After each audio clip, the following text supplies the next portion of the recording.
E aí, para quem programa em Python ou JavaScript, já deve ter ouvido falar por aí de uma tal de Rust, né? E talvez tenha pensado, isso aí é muito complexo, coisa de baixo nível. Mas e se a história toda do Rust tivesse começado com um problema super comum, tipo um elevador que vivia quebrando? Pois é, hoje a gente vai desvendar como essa linguagem, que nasceu de uma simples frustração, está simplesmente reescrevendo as regras do jogo para o software mais importante que existe no mundo. Beleza, então para a gente entender o porquê do Rust existir, a gente tem que voltar lá para 2006. E esquece laboratório chique ou centro de pesquisa. A nossa história começa num prédio residencial com um problema bem irritante. Essa frase aí é do Graydon Hoare, o criador do Rust. E, olha, dá pra sentir a frustração, né? O cara simplesmente estava de saco cheio de ter que subir 21 andares de escada porque o elevador do prédio dele vivia dando pau. A suspeita dele? O problema era o software, muito provavelmente escrito em C ou C++, que travava por causa de erros de memória. E foi essa frustração do dia a dia que acendeu a faísca para tudo que viria depois. Tá, mas pode parecer que o problema do elevador era só um elevador. Mas não era. Aquilo era só a ponta do iceberg de um problema gigantesco. E esse número aí na tela, 70%, ele mostra o tamanho real do buraco. Isso mesmo, 70% das vulnerabilidades de segurança mais graves na Microsoft e no Google são causadas por erros de segurança de memória em código C e C++. A gente não está falando de bug pequeno, não. É a causa número 1 de brechas de segurança no software que roda absolutamente tudo, do seu celular até os servidores da nuvem. A coisa é tão séria que até a NSA lá nos Estados Unidos está falando, pessoal, mudem para linguagens com memory safety. Mas que erros são esses, afinal? Bom, tem os famosos buffer overflows. Imagine que você tem uma caixinha para guardar coisas e tenta enfiar mais coisa do que cabe. O que acontece? Transborda, né? E bagunça tudo que está em volta. É isso. Tem também o use after free, que é como tentar usar o endereço de uma casa que já foi demolida. E ainda tem as data races, que é tipo duas pessoas tentando escrever na mesma linha de um caderno ao mesmo tempo. Vira uma bagunça total. Por décadas, esses problemas foram o terror de quem programava sistemas. Certo. Então, como o pessoal lidava com a memória antes do Rust? Basicamente, só existiam dois caminhos, e nenhum deles era perfeito. Era sempre uma escolha difícil. De um lado, você tinha o gerenciamento manual, estilo de C e C++, performance, no talo, controle total. O problema é que era absurdamente fácil cometer um daqueles erros de memória que a gente acabou de ver. Do outro lado, você tem as linguagens com garbage collector, tipo Python e Java. Ele funciona como um lixeiro automático, bem mais seguro, né? Só que essa segurança tem um preço, o desempenho cai um pouco e, pior, o programa pode dar umas pausadinhas inesperadas. Para software de sistema, isso é um veneno. E aí ficava a grande pergunta. Parecia que não tinha saída. Ou se escolhia velocidade com risco, ou segurança com lentidão. Mas, e se existisse um terceiro caminho? Se desse para ter a performance do C++ com a segurança do Java sem as desvantagens de nenhum dos dois?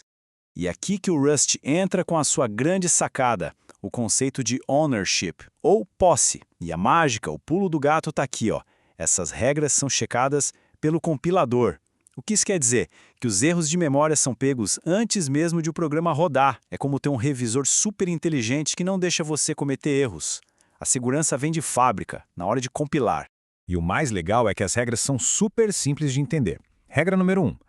Todo valor em Rust tem um dono. Ponto. Regra número 2. Só pode existir um dono de cada vez.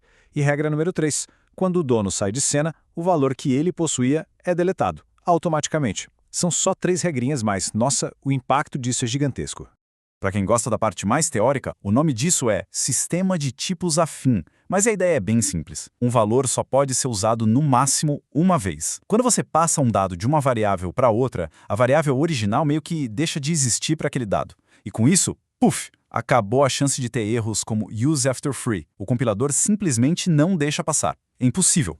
Ok? Com essa ideia genial de segurança e performance juntas, o Rust obviamente não ia ficar só na teoria, né? Ele começou a ser adotado para reescrever a base, o alicerce do nosso mundo digital. E dá uma olhada em quem está usando Rust hoje. A lista é de cair o queixo.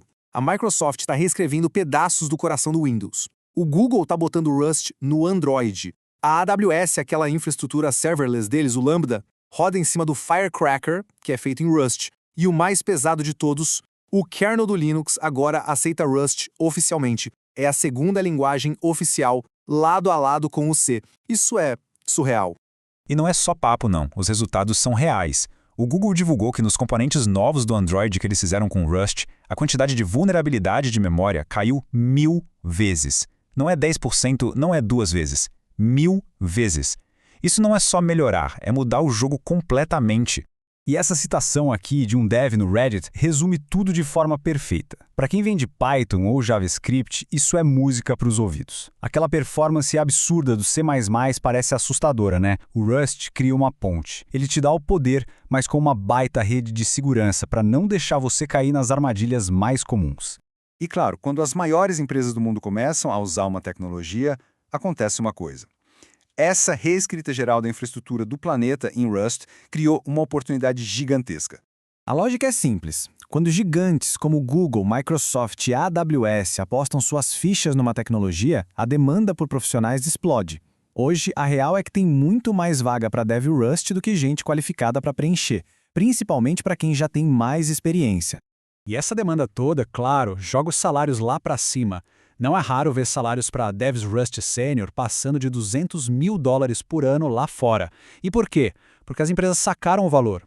Um bom Dev Rust pode economizar milhões em dores de cabeça com segurança no futuro. Ok, vamos ser sinceros. É difícil aprender? Sim, a curva de aprendizado inicial pode ser meio íngreme. Tem uns conceitos novos, tipo o Borrow Checker, que dão um nó na cabeça no começo. Mas tem duas coisas muito importantes. Primeiro, a comunidade de Rust é famosa por ser uma das mais gente boa e acolhedoras que existem. Segundo, o compilador do Rust é praticamente um professor particular. As mensagens de erro dele são tão boas que muitas vezes já te dão a solução para o problema. E essa frase aqui, de um engenheiro da AWS, resume bem o espírito da coisa. Ele diz que o Rust atraiu um monte de gente para a programação de sistemas que nunca tinha feito isso antes, incluindo ele mesmo. Ou seja, o Rust não é só para a galera que já manja de C++. Pelo contrário, ele está abrindo a porta da programação de sistemas para um monte de gente nova, gente que vem de Python, de JavaScript.